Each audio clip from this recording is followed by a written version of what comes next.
Hi, everybody. Here we are back together to talk about the second chapter of Ruth. We've talked about the first chapter and how, here comes Naomi returning to her homeland near Bethlehem with a Moabite daughter-in-law.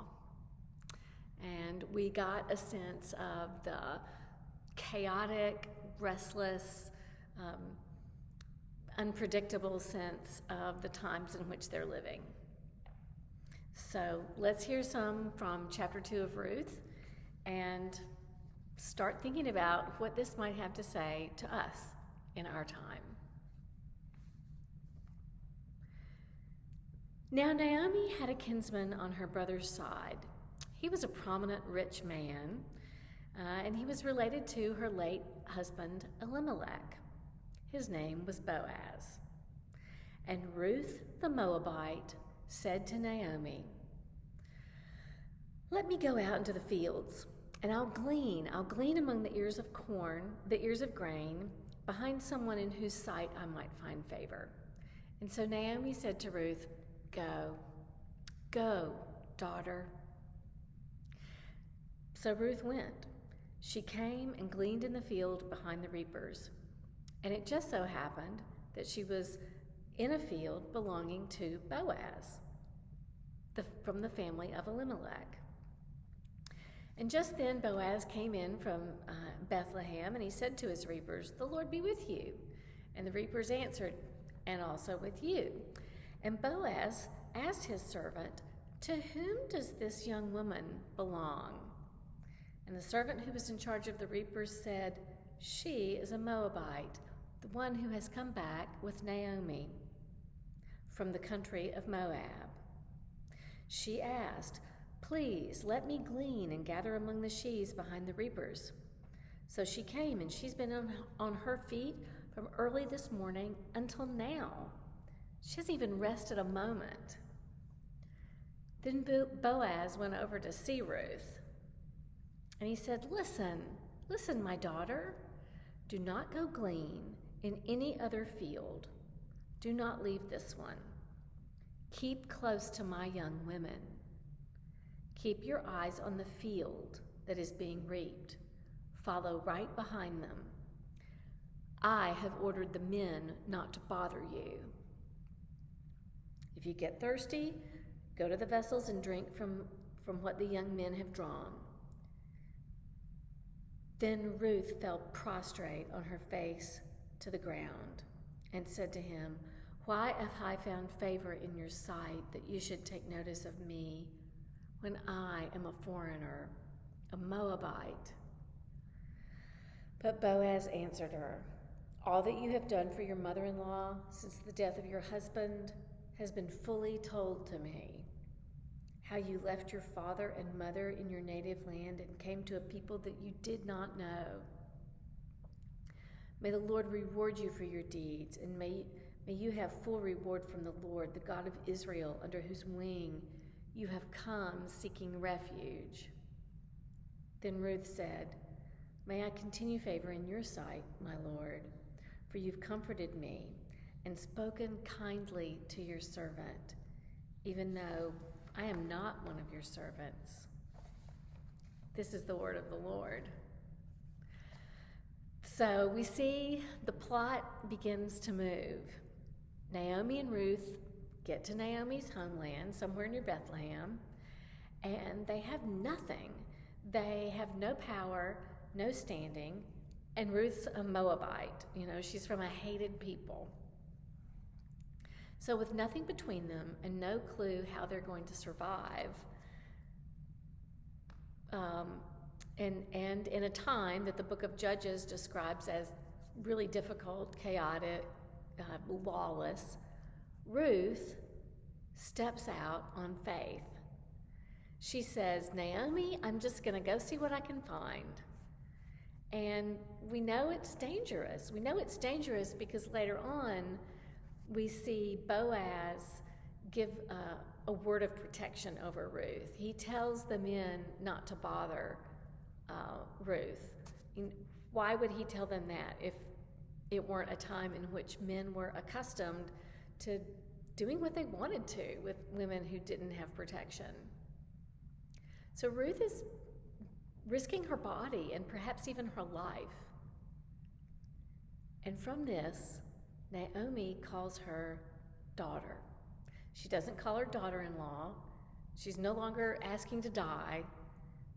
She says, daughter, Ruth, daughter, go on and glean. We see again Ruth's faith, just like we did in chapter 1. And here we see its effect. God's power made alive in Ruth, as if by the power of her mind, she chooses not to read the times for what they are, impossible, destructive, scary, but instead to assert herself in gentleness and in strength and in faith. And we see Naomi's heart begin to open and heal when she calls her daughter. We see that gentle, solid acts of faith really do affect the people around us. And we'll pause here to take a look at that first set of questions that hopefully we'll be discussing in our Zoom session.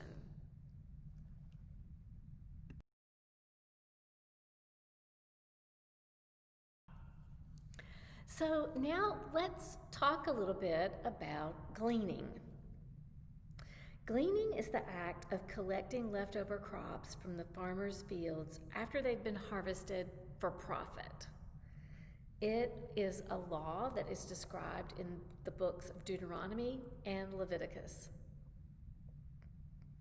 This practice of leaving gleanings, or the fact that Ruth and Naomi don't know if the practice of leaving gleanings is current, again, just reinforces the lawlessness of this time when people did not really care for one another and they were not following the laws that had been set out in order for people in the community to be cared for. They're not watching out for the least of these. And it brings to mind not just, again, the texture and tone of the time that this story was happening in, but it reminds me something of an issue that goes on for us today in America. Statistics from the National Resource the National Resource Defense Council say that American grocery stores throw away 43 billion pounds of food every year. And that's not just food that people didn't finish eating. It's good, untouched, edible food, just thrown away. 43 billion pounds. We have worked with food programs here in Nashville that partner with grocery stores to harvest some of that food that would ordinarily be thrown away and distribute it in food deserts and shelters and at churches like DPC, where meals are served to the homeless and the working poor. Can you imagine 43 billion pounds of food thrown in landfills every year when we have children in our nation going hungry for food? Now, I know this is probably a crude reduction of the problem, that there are logistics involved and, social, practical considerations to be understood. But still, it's something to ponder that we are one of the richest countries in the world, and yet great poverty and great excess exist right alongside each other. I think of the Sundays when we collected change for change, when we were being able to get together all the time, and the children with their own hands brought around those little pails, collecting the coins and the dollars. Doing that, we participated in the spirit of this law of gleaning, putting aside some of what we have for others in need. And to me, that's an example of God's power made alive in us. Just like we're reading here in the book of Ruth, God's power made alive in Ruth. Also, our participation with Oasis and feeding homeless teens on the streets of Nashville. That's a way that we participate in this law of gleaning. Really and truly participate in the spirit of it, even. Gleaning is a call to assess what you require and use that to live, but then to look out to your neighbor in the world and ask, how am I going to share some of what I have? How can I take some off the top and the side of what I have and share it with others? It's maybe not a very highly promoted idea in the world of the bottom line, the profit margin, but it never goes out of importance for Christians. Let's take a little time now to think on the following questions.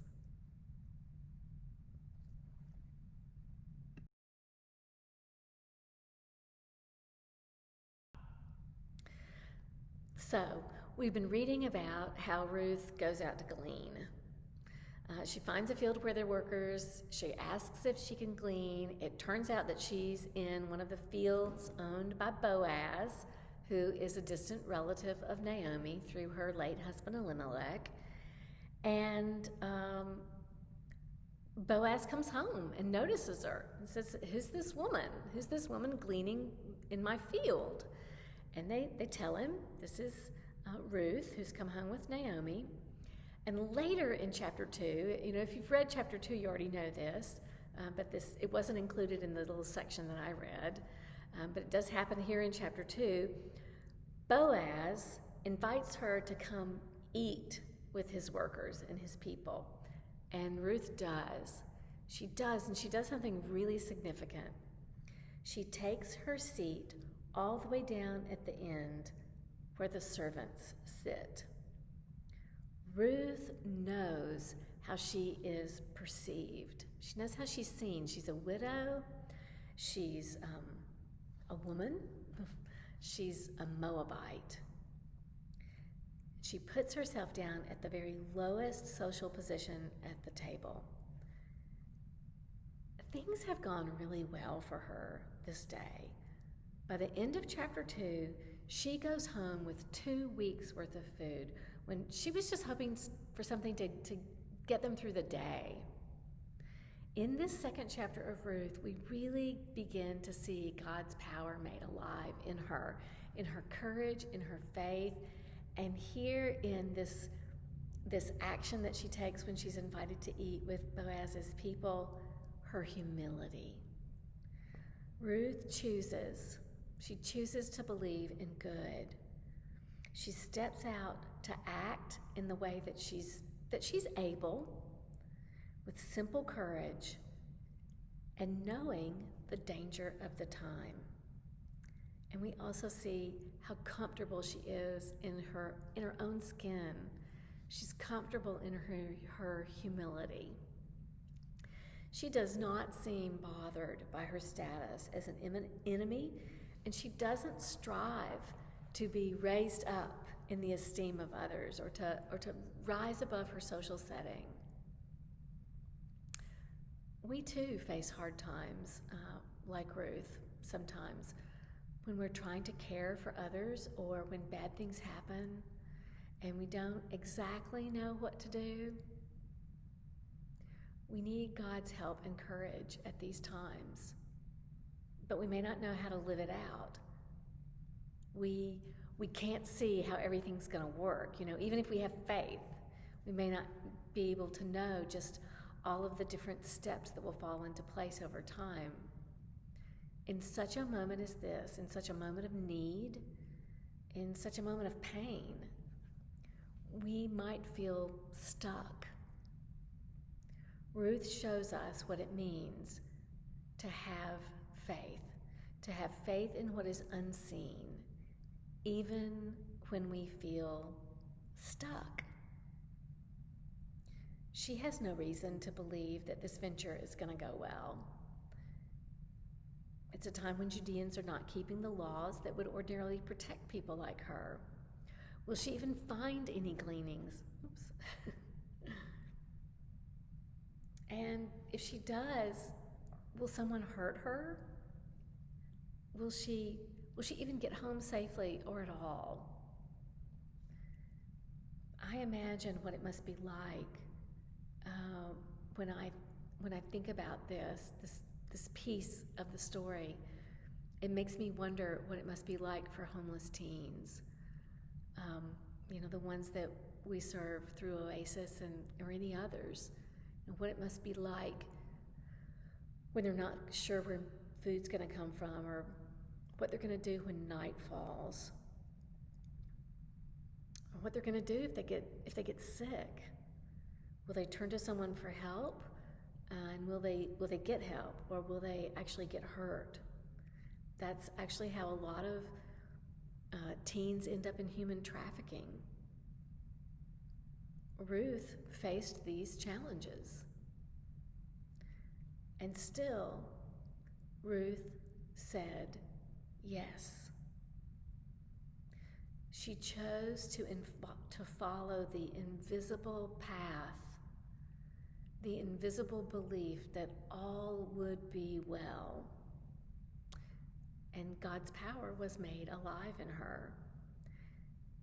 She doesn't plan out every step. She can't plan out every step. She takes an action moment by moment. First things first, then the next, stepping out on faith and just embracing her humility. She accepts everything about her current situation. She does not let shame overcome her. She doesn't let fear overcome her. It's very beautiful. This power welling up within her does not make her strive for recognition. She sits with the servants. In fact, her humility seems to be part of her strength. Matilda of Magdeburg writes something about this kind of humility and its relationship to our soul and our soul's growth. These are her words. The height of the soul is reached in love. Therefore, those who storm the heights by fierce effort deceive themselves sorely and bear within themselves grim hearts. For they have not the virtue of holy humility, which alone can lead the soul to God.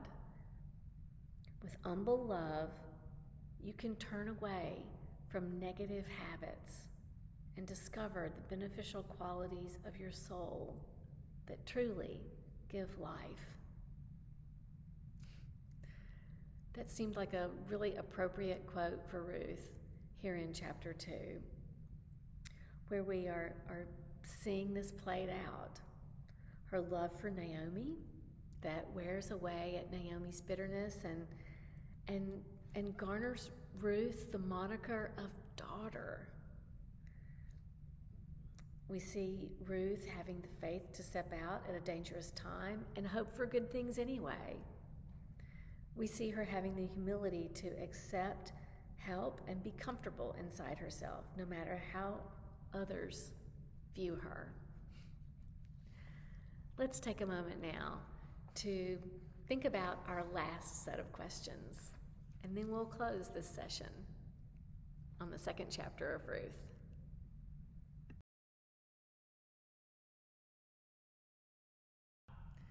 And so we have seen Ruth's gentle, solid strength here in chapter 2.